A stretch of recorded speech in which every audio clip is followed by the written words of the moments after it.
இந்த வீடியோல கிராமத்துல எங்க அப்பா, அம்மா எவ்வளவு அழகா விவசாயம் செஞ்சுட்டு கிராமத்தோட இருக்காங்க அப்படின்றத நான் இந்த வீடியோல உங்களுக்கு காமிக்க போறேன். ரொம்பவுமே பசுமையாகவும், ரொம்ப சந்தோஷமாவும் இந்த நிலத்துல அவங்க ஓடி, ஆடி, வேர்வை சிந்தி உழைச்சிட்டு ஆரோக்கியத்தோட இருக்காங்க. ஆனா நம்ம தலைமுறைகள்ல ஆரோக்கியம் கொஞ்சம் கொஞ்சமா கெட்டு போகுது. அப்படி அந்த ஆரோக்கியமான சூழல் எப்படி இருக்கு அப்படின்றத தான் நீங்க இப்போ பார்க்க போறீங்க.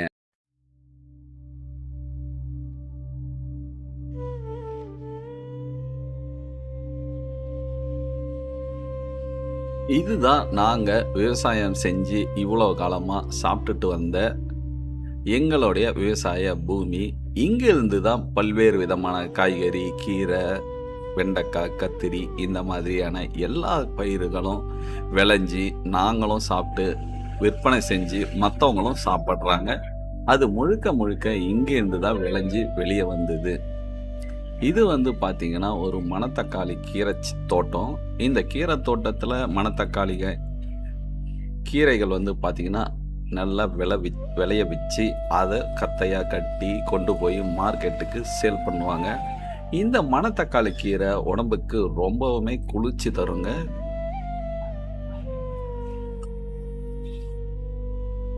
அடுத்து இப்ப நீங்க பார்க்கறது வந்து பார்த்தீங்கன்னா, பாலக்கீரை தோட்டம். அதாவது மணத்தக்காளி கீரை நம்ம உடம்புக்கு குளிர்ச்சி தரும்னு சொல்லியிருந்தேன்.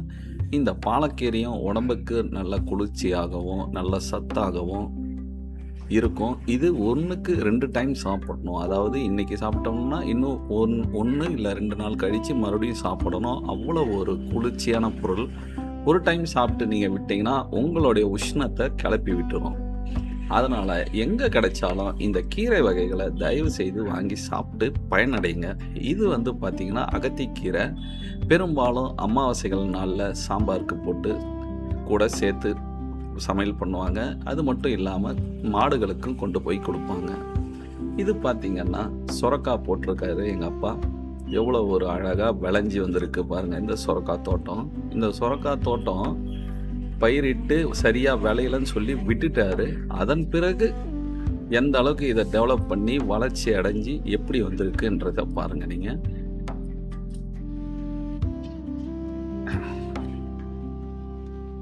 இந்த இலைகள் எதுவுமே ஒரு பூச்சி அண்டாம எருவு கொட்டி அதுக்கு தகுந்த சத்தான பொருட்கள்லாம் சேர்த்து தான் இந்த விவசாயமே பண்ணுறாங்க. அப்போ தான் நமக்கு வந்து பார்த்திங்கன்னா, இந்த மாதிரி பச்சை பசேல்னு ஆரோக்கியமான காய்கறிகள் வந்து நம்ம விளைவிச்சு விற்பனை செய்ய முடியும். இதில் பார்த்தீங்கன்னா, இப்போ நான் தான் அந்த சொரக்காய் என்ன சைஸில் இருக்குது என்ன ஏதுன்னு தேடிட்டு இருக்கேன். பாருங்கள் இந்த இலைகள்லாம் எவ்வளோ ஒரு பசுமையாக இருக்குது பாருங்கள். நம்ம என்ன தான் டவுனில் சிட்டியில் வாழ்ந்தாலும் இந்த மாதிரி கிராமத்தில் வந்து அந்த விவசாயத்தோடு நம்ம சேரும்பொழுது தான் நமக்கு வந்து ஏதோ ஒரு சொந்த பந்தமத்தோடு சேர்ற மாதிரியான ஃபீல் எனக்கு வருது. எல்லாருக்கும் அப்படி தான் இருக்கும்.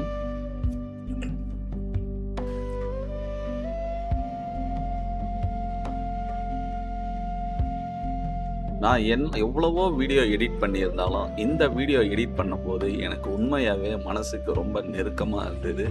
இந்த காய்கறிகள் பழ வகையெல்லாம் பார்க்கும்போது எனக்கு ரொம்பவுமே பிடிச்சிருந்தது. இந்த சொரக்காய் பாருங்கள் எவ்வளோ விளைச்சல் வந்து எத்தனை பிஞ்சு ஒரே இடத்துல விட்டுருக்கு பாருங்கள்.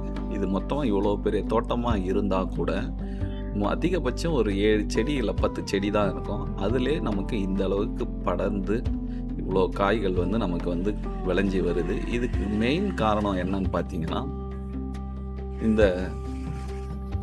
எரு சொல்லுவாங்க பார்த்தீங்களா, சாணம், அந்த எரு குப்பை, அதுதான் வந்து மெயினாக வந்து இவ்வளோ தூரம் விளைஞ்சி வர்றதுக்கு காரணம். இந்த கத்தரி பாருங்கள் என்ன கலரில் எவ்வளோ ஒரு குள்ளமாகவே இவ்வளோ ஒரு அழகாக இருக்குது. என்னதான் நமக்கு ஹைப்ரிட் ரகம் வந்தாலும் இந்த நாட்டு கத்திரி, இந்த ஊதா நிற கத்திரி தான் மக்கள் வந்து கிராமத்தில் வாங்குவாங்க. அதுதான் நல்லா இருக்கும். இப்போ நீட்டாக பச்சை கலரில் என்னென்னவோ கத்திரி வந்துடுது. இந்த ஊதா கலர் கத்திரி வந்து ரொம்ப காலமாகவே எனக்கு தெரிஞ்ச காலத்துலேருந்தே எங்கள் தாத்தாலாம் பயிரிடும் போதுலேருந்தே இப்படி தான் இருக்குது இந்த கத்தரிக்காலாம். ஒரு காலத்துலேயும் நாங்கள் வந்து அந்த நீட்டு கத்தரி அந்த மாதிரிலாம் எதுவுமே பயிரிட்டதே கிடையாது. இந்த மாதிரியான கத்திரிக்காய் தான் பயிரிட்டு விற்பனைக்கு கொண்டு போகிறோம்.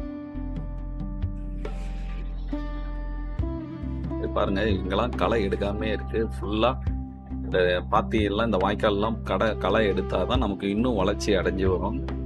அப்பா, அம்மா 2 பேரும் பார்த்துக்கிறதுனால வேலையே செய்ய முடியலங்க. வேலையா ஆட்களும் வச்சுக்க முடியாது இந்த வேலைக்கு. இது பாருங்க, இதுதான் வந்து பசலைக்கீரைன்னு சொல்லுவாங்க. எந்த அளவுக்கு ஷேப்பா இது ஒரு மாதிரியா இருக்கு பாருங்க. இதுலயும் அவ்வளோ சத்துக்கள் இருக்கு. அந்த கீரைகள்லாம் உங்களுக்கு வெளியில கிடைக்காது. இந்த மாதிரி விவசாய மக்கள் யாராவது உங்களுக்கு கொண்டு வந்து கொடுத்தா மட்டும்தான் கிடைக்கும். இந்த தக்காளி செடி ஓரத்துல எங்க அப்பா நட்டு வச்சிருந்தாங்க. இதுல பாருங்க எவ்வளவு தக்காளி, இதெல்லாம் சொத்தையாயிட்டு இருக்கு. இத சொத்தைய வந்து பறிச்சு போடுறது கூட அவங்களுக்கு டைம் இல்லாம அவ்வளோ ஒரு வேலை செஞ்சுட்டு ரொம்ப பிஸியா இருப்பாங்க. சாப்பிட்றதுக்கே டைம் இல்லாத, ஏன்னா 2 பேரே செய்யணும் அப்படின்றதுனால இவ்வளோ வேலை செஞ்சுட்டு இருப்பாங்க. நான் எப்பயாவது வந்தா இந்த மாதிரி பார்த்துட்டு அவ்வளோதான் நான் போயிடுவேன். நானும் எந்த ஒரு வேலையும் என்னாலே இங்க வந்து செய்ய முடியாது. எவ்வளோ ஒரு அழகா இருக்கு பாருங்க இந்த தக்காளி தோட்டம்.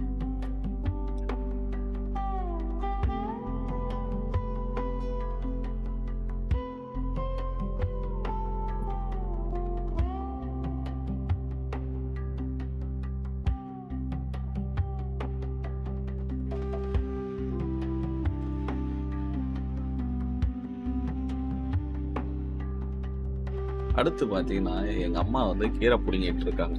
அங்க கொட்டி வச்சிருக்கு பார்த்தீங்களா? அதுதான் எரு. இந்த கீரையெல்லாம் அழகா ஒன் பை ஒன்னா அழகா புடுங்கி கத்த கட்டி இதெல்லாம் மார்க்கெட்டுக்கு கொண்டு வருவாங்க சேல் பண்றதுக்கு. இது நாங்களே விவசாயம் பண்ணி நாங்களே மார்க்கெட்ல சந்தையில வந்து விற்கிறதுனால எங்களுக்கு போதிய வருமானம் இதுல இருந்து எங்களுக்கு கிடைக்குது. இதுல இருந்து தான் நாங்க வந்து சின்ன பிள்ளையா இருக்கும்போது சாப்பிட்டு வளர்ந்து படிச்சு பெரிய ஆள் ஆனதெல்லாம் இந்த பூமியால தான். விவசாயம் வந்து ஒரு சிலர் வந்து லாபம் இல்லைன்னு சொன்னாலும் விவசாயத்தால் தான் நாங்கள் வந்து ஒரு நல்ல நிலைமைக்கு வந்தோம்னா அது முழுக்க முழுக்க எங்கள் அப்பா அம்மாவோடைய உழைப்புல தான் நாங்கள் வந்தோம். பாருங்க எவ்வளவுதான் இதுவாக இருந்தாலும், என்ன நம்ம சிட்டியை பார்த்தாலும் பெரிய பெரிய பில்டிங்கை பார்த்தாலும் இந்த மண்ணில் செருப்பு இல்லாமல் இறங்கி நடந்து மண்ணோட மண் நம்ம கனெக்ட் ஆகும்பொழுது தான் நமக்கு ஒரு உண்மையாகவே எனக்கு ஒரு ஃபீல் வருது. இதெல்லாம் அரைக்கீரை போட்டிருக்காங்க, இன்னும் வளரல, அதனால் பிடுங்காமே இருக்குது.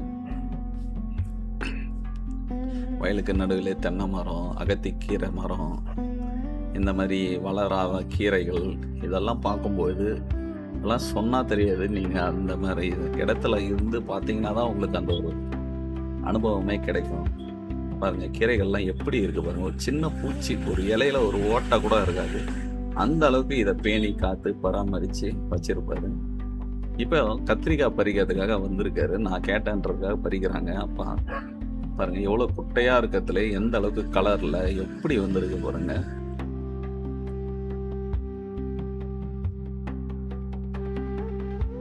இவர் தான் எங்க அப்பா. இன்னும் காலையில இருந்து சாப்பிடாம வேலை செஞ்சுட்டு இருக்காங்க. பாருங்க கத்திரிக்காயெல்லாம் பறிச்சு இன்னும் அதிக அளவு வளையல, இன்னும் கொஞ்சமாக தான் இருக்கு. அதனால விளைச்சல் இல்லைன்னு நினைக்காதீங்க, இப்போதான் வளருது.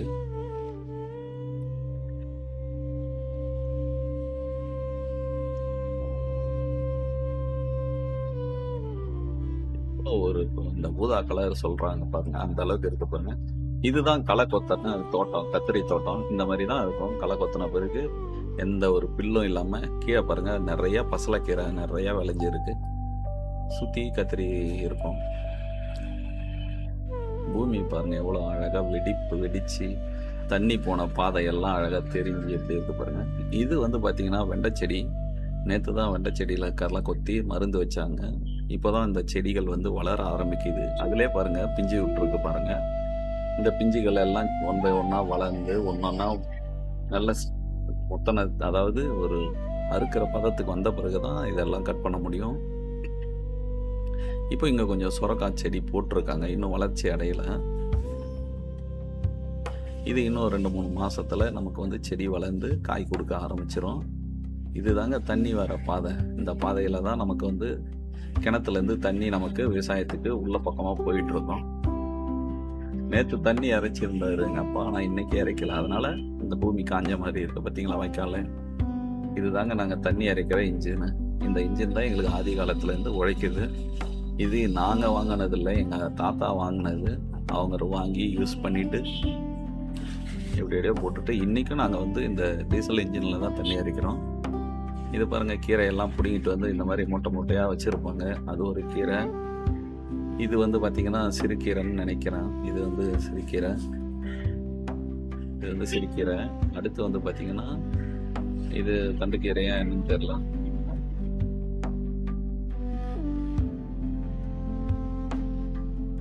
இது தண்டுக்கீரை தான் நினைக்கிறேன். ஆமாம், இது தண்டுக்கீரை. முதல்ல பார்த்து அரைக்கீரை, அதுக்கு அடுத்து பார்த்து சிறுகீரை. இது வந்து தண்டுக்கீரை. தண்டுக்கீரை வந்து அறுத்து தான் பண்ணுவாங்க.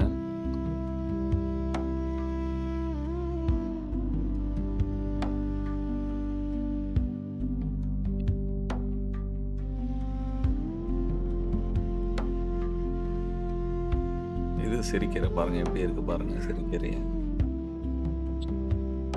நீங்களும் முடிஞ்ச வரைக்கும் கீரை வகைகள்லாம் வாங்கி நல்லா சாப்பிடுங்க. ஏன்னா கீரைகளில் வந்து பார்த்திங்கன்னா நமக்கு நிறைய சத்து கிடைக்கும். கீரையே ஒரு நல்ல டேஸ்ட்டாக இருக்கும். இதுதாங்க எங்களுக்கு தண்ணி அரைக்கிற இன்ஜின். இந்த இன்ஜின் ஒரு வாட்டி ரிப்பேர் பண்ணால், அதாவது சரியில்லாமல் ரிப்பேர் ஆச்சுன்னா எங்களுக்கு இது சரியாகிற வரைக்கும் தூக்கமே வராது. ஏன்னா இந்த கழனிக்கு ஒட்டுமொத்த பயிர்களுக்கு தண்ணி கொடுக்கறது இல்லாமல் நாங்கள் குடிக்கிறதுக்கு உண்டான தண்ணியே இந்த கிணத்துலேருந்து தான் எங்களுக்கு வெளியே வரும். அதிலே பாருங்கள், பைப்பு ஓட்டையாகி உடஞ்சி கீழே ஊற்றுது தண்ணி. இந்த இன்ஜின் வந்து எவ்வளவு உழைச்சி பாருங்கள், இத்தனை வருஷம் ஓடிட்டுருக்கு. எங்கள் தாத்தா வாங்கினது இது. எங்கள் தாத்தாவும் இல்லை இப்போ வந்து, ஆனால் அவர் வாங்கி வச்ச இந்த பொருள் மட்டும் இன்னும் ஓடிட்டே இருக்குது. அதுக்கு முன்னாடி ஏத்தம் மாதிரி வச்சு இறைப்பாங்க. இந்த ஓரத்தில் பார்த்தீங்கன்னா பப்பாளி மரம் போட்டிருக்காங்க. இது ஒரு 2-3 பப்பாளி மரம்லாம் இருக்கும். அதை கொண்டு போய் அம்மா மார்க்கெட்டில் விற்றுவாங்க, பப்பாளி பழம் எல்லாம்.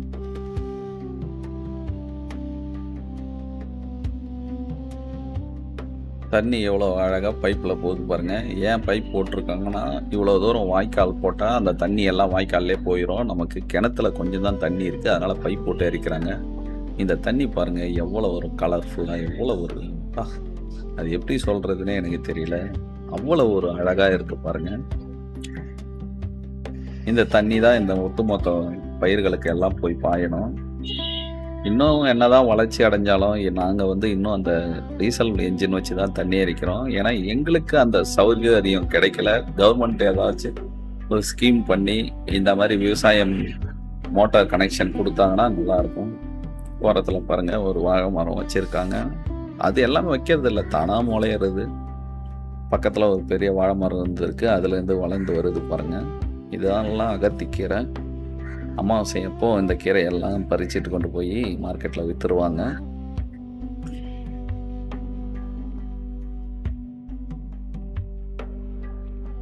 பெரும்பாலான நேரங்களில் நான் கழனிக்கு தான் போயிடுவேன். கொல்லிக்கு போயிட்டு அங்கே போயிட்டு பூமியெல்லாம் பார்த்துட்டு எப்படி இருக்குது என்ன ஏதுன்னு பார்க்கறது தான் எனக்கு வேலையாக இருக்கும்.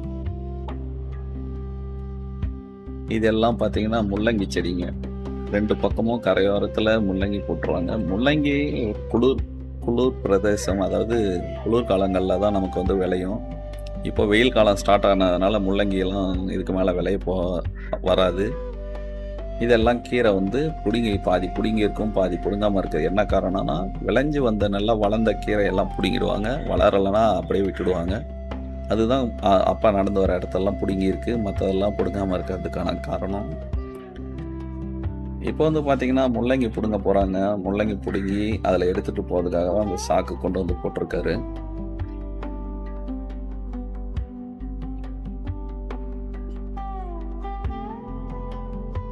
தண்ணியெல்லாம் 1 by 1 பிடுங்குறாங்க. இதுக்கு மேலே விட்டால் முத்திடுன்னு சொல்லிட்டு தேடி பார்த்து நல்லா விளைஞ்ச முள்ளங்கி எல்லாம் பிடுங்கி கொண்டு போய் மார்க்கெட்டில் சேல் பண்ணிவிடுவாங்க. என்னதான் நீங்கள் டவுனில் இருந்தாலும், டவுனில் நீங்கள் கிடைக்கிற பொருளை விட கிராமத்தில் மக்களுக்கு தான் ஈஸியாக கிடைக்கும். ஏன்னா இது இப்போ பிடுங்கினாங்கன்னா சாயந்தரத்துக்குள்ளே விற்றுருவாங்க, அதுக்குள்ளே சமைச்சிருவாங்க. காலையில் பிடுங்கி மதியம் சாயந்தரத்துக்குள்ளே சமைக்க ஆரம்பிச்சிருவாங்க. ஆனால் சிட்டிலாம் பார்த்தீங்கன்னா இப்போது நம்ம பிடுங்கினோம்னா இது நைட்லலாம் ட்ராவல் ஆகி காலையில் தான் உங்கள் கைக்கு வந்து சேரும். நீங்கள் அதுக்கப்புறம் தான் சமைச்சு சாப்பிடுவாங்க அப்படின்ற மாதிரி இருக்கும். இந்த முள்ளங்கி எல்லாம் இப்படி தான் அறுவடை பண்ணுவாங்க. இந்த வீடியோ பெரும்பாலும் நீங்க எல்லாமே அறுவடை பண்ற மாதிரியான காட்சிகள் தான் இது இருக்கும். இது இன்னும் எப்படி விதைக்கிறாங்க, எப்படி அதுக்கு தண்ணி பாய்ச்சுறாங்க, அதுக்கு அடுத்து என்ன பண்றாங்க அப்படின்ற வீடியோலாம் தொடர்ந்து நான் நெறையா போஸ்ட் பண்றேன். நீங்க பார்த்து தெரிஞ்சுக்கோங்க. ஏன்னா விவசாயம்லாம் வந்து நீங்க பார்த்தா தெரிஞ்சுக்குவீங்க. அது மட்டும் இல்லாம இப்படியெல்லாம் இவ்வளோ கஷ்டப்பட்டு தான் இந்த விவசாய பொருள்லாம் நமக்கு கிடைக்குதா அப்படின்றத நீங்க தெரிஞ்சுக்கிட்டா, அது விவசாயிகளுக்கு ஒரு நல்ல ஒரு பயனளிக்கும்னு நான் நினைக்கிறேன்.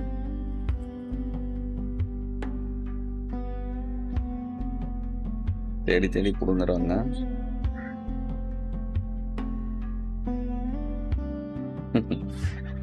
என்னதான் இருந்தாலும் எங்க அப்பாவை பார்த்தா எனக்கு ஒரு சிரிப்பு தான் வரும்.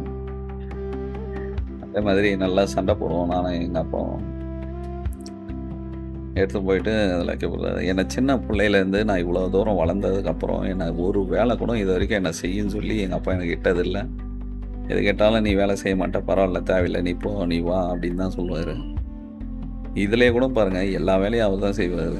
எப்போவுமே அவர் தான் செய்வார். நான் சும்மா வீடியோ தான் எடுப்பேன். இல்லைனா நான் எங்கேயாவது ஒரு நிழலில் உட்காந்துக்குவேன். இல்லை என் வேலை இருந்தால் என் வேலையை போய் பார்க்க ஆரம்பிச்சிடுவேன்.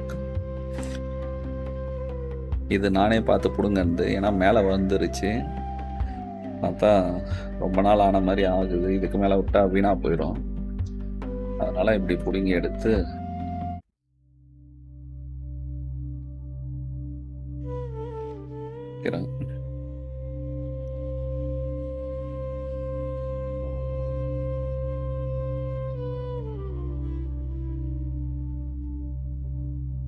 இது என்னடா இது, இந்த தண்ணி ஒரு மாதிரியா இருக்கு, இதில் போய் கழுவுறா அப்படின்னு நினைக்காதீங்க. இதை கொண்டு போய் மறுபடியும் வந்து ஒரு நல்ல தண்ணியில் அலசி அதுக்கப்புறம் தான் மார்க்கெட்டுக்கு கொண்டு போவாங்க.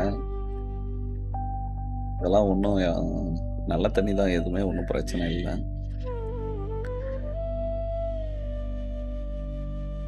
பாருங்க, சுற்றி ஓரத்தில் வந்து அதாவது வாய்க்கால் ஓரத்தில் ஃபுல்லாக முள்ளங்கி இருக்கும். அம்மா வந்து கீரை பறிச்சிட்டு இருக்காங்க. ரைட் சைடில் ஒரு கீரை தோட்டம் இருக்கு. கீரை இதுதான் வந்து எருன்னு சொல்லுவாங்க. எரு எங்கள் ஏரியாவில் எருன்னு சொல்லுவாங்க. உங்களுக்கு என்ன சொல்கிறாங்கன்னு தெரியல. எங்கள் அம்மா உட்காந்துட்டு காலையிலேருந்து ஒரே இடத்துல உட்காந்து பறிச்சிட்டு கிடப்பாங்க.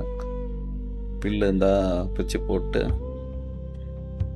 பில்லுகள்லாம் அதான் எடுத்து போட்டு களை எடுத்துகிட்டு கீரைகளை மட்டும் பிச்சு எடுத்துக்கிட்டு வருவாங்க.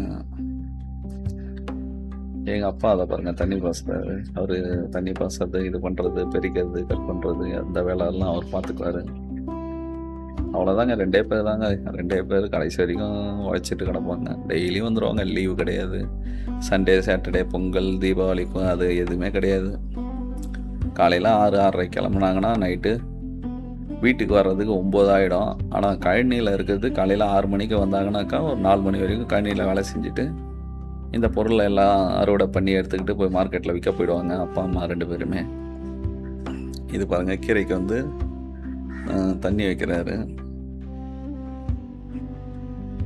இது வந்து பார்த்தீங்கன்னா என் சிறுகீரை தான். இது பாருங்கள் இவ்வளோ ஒரு இதாக இருக்குது பாருங்கள் கீரை.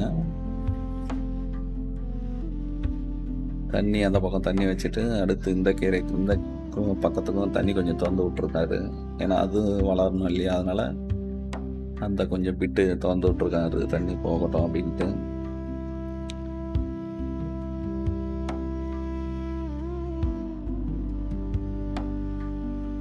ஓகே, இது ஃபுல்லாக முடிஞ்சிச்சின்னு சொல்லிட்டு அடுத்த பாத்திக்கு திறந்து விட்டுருக்காரு. அடுத்து பாருங்க, கத்திரி அறுவடையில் எவ்வளவு கத்திரி கலர்ஃபுல்லாக இருக்கு.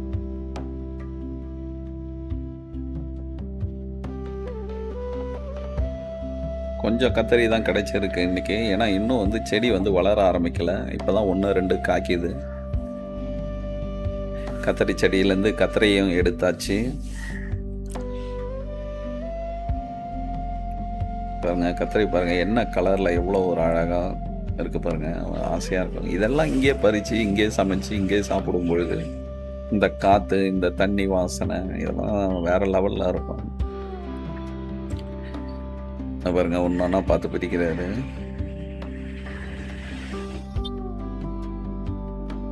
நீங்களும் உங்களுக்கெல்லாம் ஒரு சில கொஞ்சம் இடம் இருந்ததுன்னா நீங்களும் விவசாயம் பண்ணி அந்த ஃபீல் வந்து எப்படி இருக்குன்னு பாருங்க. உண்மையாகவே வேற லெவலில் இருக்கும்.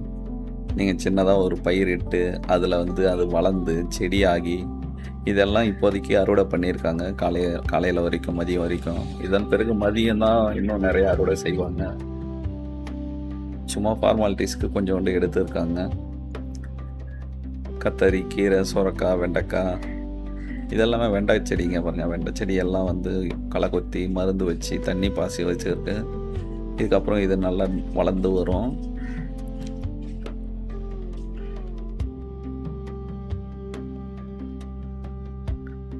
செடிகள்லாம் நல்லா வெயில்ல இருந்தா தான் நல்லா வளர்ச்சி அடையும். எந்த அளவுக்கு நமக்கு சூரிய ஒளி படுதோ, அந்த அளவுக்கு செடி நல்லா வளர்ந்து நமக்கு வந்து பசுமையா இருக்கும்.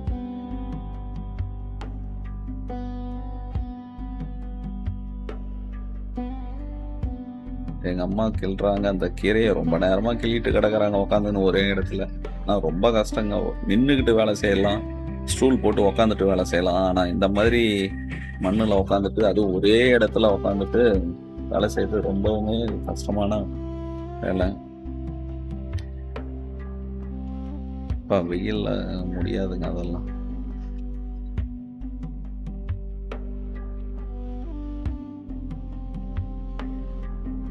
என்னன்னா, இந்த இப்ப நாம வந்து ஒரு வேலைய செய்யறதுக்கு ஈஸியா செஞ்சுருவோம். ஆனா, இந்த கிராமத்துல இருக்கிறவங்களுக்கு அந்த அளவுக்கு ஒரு டெக்னாலஜி வராததுனால ரொம்ப கஷ்டப்பட்டு செஞ்சுட்டு கிடப்பாங்க. எங்க அப்பா எங்கேயோ போறாரு. தண்ணி ஏதோ வரலையா என்னன்னு தெரியல. போய் பார்க்க போறாரு. இப்போ நாங்க 2 பேரும் சொரக்கா அறுவடை பண்றதுக்கு வந்திருக்கோம். எத்தன சொரக்கா இருக்கு? டெய்லியும் சொரக்கா அறுப்பாங்க. ஏன்னா, டெய்லியும் சொரக்கா வந்து வளர்ச்சி அடைஞ்சுட்டே வரும். 2 நாள் விட்டோம்னா, அந்த காய் வந்து பார்த்தீங்கன்னா முத்திரும். அதனால டெய்லியும் செக் பண்ணிட்டு எது எதெல்லாம் வளர்ந்துருக்கு, அறுக்கிற ஸ்டேஜ் எதுன்னு பார்த்து கட் பண்ணுவாங்க. இன்னைக்கு பாருங்க, இது ஒண்ணு காய்ச்சிருக்கு. இத அறுவடை பண்றாரு. அடுத்து வந்து பார்த்தீங்கன்னா, இன்னும் தேடுறாரு வேற ஏதாவது இருக்கா அப்படின்ட்டு.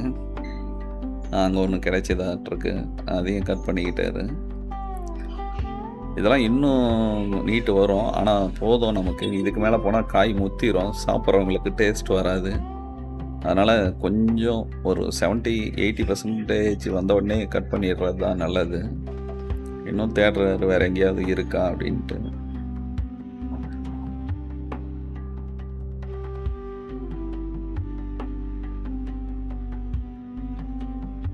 கிராமத்துல விவசாயம் பண்ணி பாருங்க. அப்பதான் அது ஃபீல் தெரியும். இல்லைன்னா விவசாயி கூட இருந்து பாருங்கன்னு கார்த்தி சொன்ன மாதிரி இங்க பாருங்க. ஒரு குண்டு சொரக்காய் எடுத்துட்டு வர்றாரு. குடுவை மாதிரி. இது பாருங்க, இன்னும் பிஞ்சாவே இருக்கு. அது மேல இருக்க முட்கள்லாம் அழகா தெரியுது பாருங்க.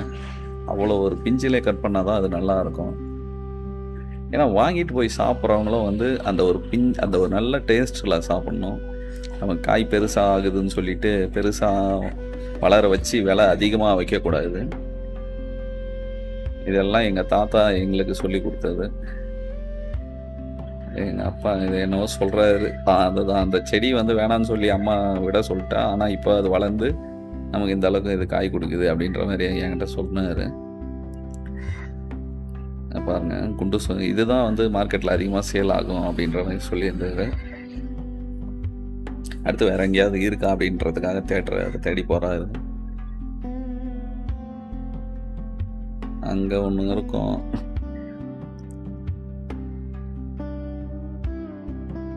இங்க பாத்தீங்கன்னா இங்க ஒண்ணு கிடைச்சிருக்கு. அது என்கிட்ட கொடுக்குறாரு, எடுத்து போய் வைக்க சொல்லி.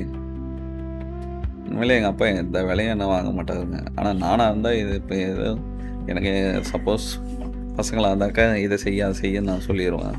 ஆனால் எங்கள் அப்பா எந்த வேலையும் எனக்கு செய்ய சொல்லாமல் அவரே எல்லா வேலையும் செஞ்சு வளர்ந்து வந்திருக்காங்க. வளர்த்து பாருங்க.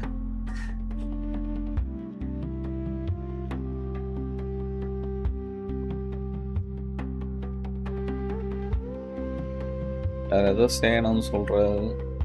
அங்கே கொஞ்சம் போட்டிருக்கேன், சுரக்கா அங்கே இருக்குது, செடி போட்டிருக்கேன் அப்படின்னு சொல்கிறாரு.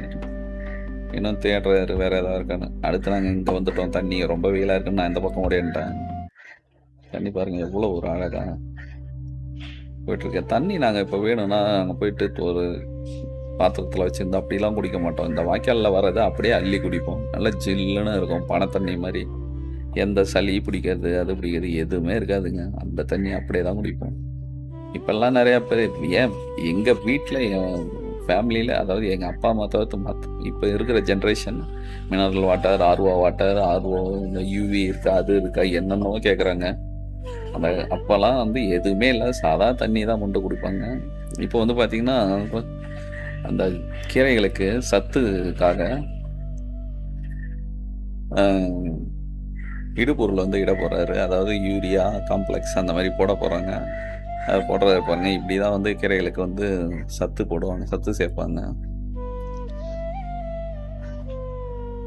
இது பாருங்க, அவர் கையில் வச்சிருக்கிறது என்னன்னு தெரியுதுங்களா? ஹெல்மெட்டு. இது வந்து அவருக்கு சௌகரியமாக இருக்குதுன்னு சொல்லிட்டு ஹெல்மெட்டு எடுத்துக்கிறாரு. இதுனா இந்த ஹெல்மெட் அப்படியே போட்டு யாரும் எடுத்துகிட்டு போக மாட்டாங்க. அங்கேயே போட்டால் கூட அங்கேயே தான் கிடக்கும். அப்படியே கரெக்டாக போடணுங்க. இந்த மருந்து போடுறதும் சாதாரண நினச்சிக்காதீங்க. மருந்து ஒரே இடத்துல நிறையா போட்டுட்டாலும் ஒரு மாதிரி ஆயிரும். கொஞ்சம் கொஞ்சமாக திட்டாக போட்டாலும் சரியாக வளராது. அதனால் மருந்து போடுறதெல்லாம் கரெக்டாக இருக்கும். ஏன்னா நான் ஒரு டைம் அது மாதிரி தான் போட்டு ஒரே இடத்துல எல்லாத்தையும் கொட்டி விட்டேன். எவ்வளோ சூப்பராக போடுறாரு பாருங்க. எங்கள் அப்பாவும் எங்கள் தாத்தா இருக்கும்போது எந்த வேலையும் செய்யாமல் அது வேலையும் செய்ய சொல்ல மாட்டார் எங்கள் தாத்தா. எங்கள் அப்பா அந்த என்ன மாதிரி தான் இருந்திருக்காரு.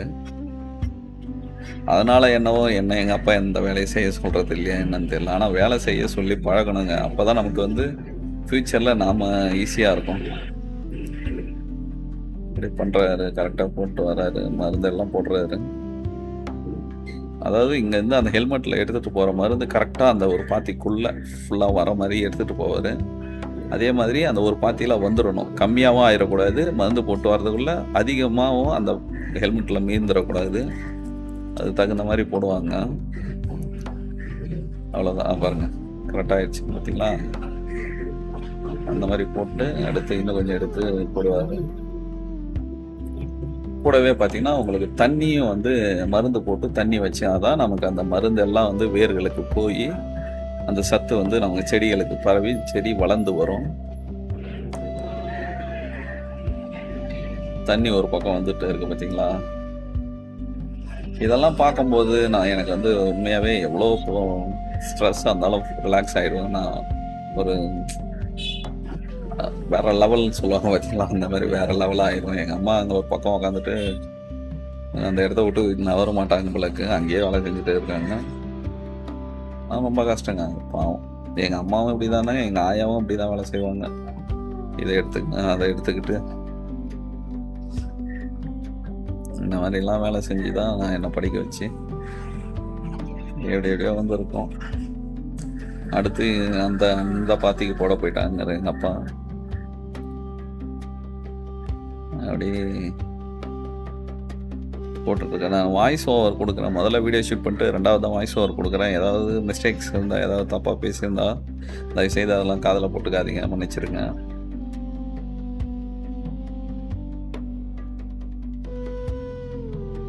ஒன்று 2 போட்டார், அவ்வளோதானா? ஏன்னா என்ன டைப் போட போகிறாருன்னு நினைக்கிறேன்.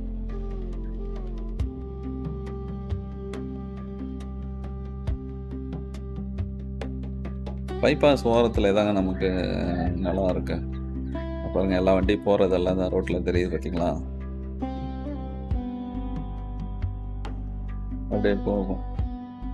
டைம் பாஸ் ஆகும், நல்லா ஜாலியாக இருக்கும். நம்ம விவசாயம் வந்து ஒரு பக்கம் கஷ்டம்தான். வெயிலில் பாருங்கள் எங்கள் அப்பா எந்த அளவுக்கு வியர்வை வருது பாருங்கள். கஷ்டம்தான். கஷ்டமாக இருந்தாலும் அது ஒரு ஜாலியாகவே போயிடும் விவசாயன்றது. ஒரு இயற்கையாக ஒரு தண்ணி, மண், செடி, மரம், காய்கறிங்க, அந்த பொடி, அந்த மாதிரி கீரைங்களா அதில் கூடயே நம்ம ஸ்பெண்ட் பண்ணிவிடுவோம். சூப்பராக இருக்கும்.